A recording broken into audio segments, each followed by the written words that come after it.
قوم نوح علیہ السلام طوفان عظیم میں پوری قوم غرق ہوئی، وجہ شرک، کفر اور نافرمانی۔ نمبر 2، قوم عاد اللہ کے عذاب میں پوری قوم برباد ہوئی، وجہ تکبر، نافرمانی اور شرک۔ قوم سمود زلزلہ اور آفت میں پوری کی پوری قوم برباد ہوئی، وجہ نافرمانی اور اللہ کی نشانی یعنی کہ حضرت صالح علیہ السلام کی اونٹنی کو قتل کرنا۔ قوم لوط جس کے لیے زمین ہی الٹا دی گئی، زمین کو الٹا کر پوری کی پوری قوم کو تہس نہس کر دیا گیا، وجہ سب سے بڑی وجہ ہومو سیکچویلٹی اور اس کے ساتھ بدکاری۔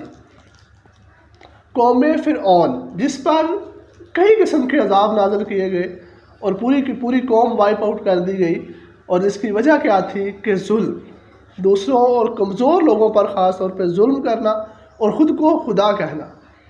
قوم شعیب علیہ السلام، اس قوم کو ناپ تول میں کمی کی وجہ سے فنا کر دیا گیا اور برباد کر دیا گیا، جس کو آگ کی صورت میں اس قوم کے اوپر بادلوں میں سے آگ برسائی گئی اور اس قوم کو بھی ختم کر دیا۔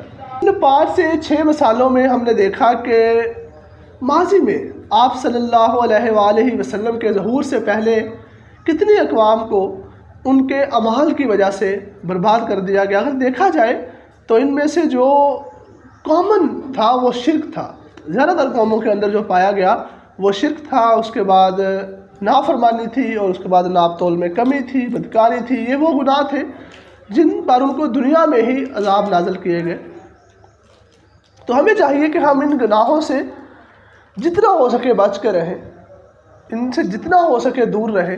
اور دوسری بات، اگر ہماری اس قوم پر رحمت ہے، ہمارے اعمال کی سزا اور عذاب نہیں نازل ہوتے، تو اس کی سب سے بڑی وجہ ہمارے پیارے صلی اللہ علیہ وآلہ وسلم کی ہماری سمت کے لیے موجودگی اور دعائیں ہیں، اور کی گئی دعائیں ہیں جو ہمیں ابھی تک اللہ کے عذاب سے بچائے ہوئے ہیں، اور امید کرتے ہیں کہ اللہ تعالیٰ ہمیں محشر کے دن بھی آپ صلی اللہ علیہ وسلم کی شفاعت نصیب فرمائے، اور آپ صلی اللہ علیہ وسلم کے شفاعت کے جھنڈے تلے پوری امت کو جگہ دے۔ آمین۔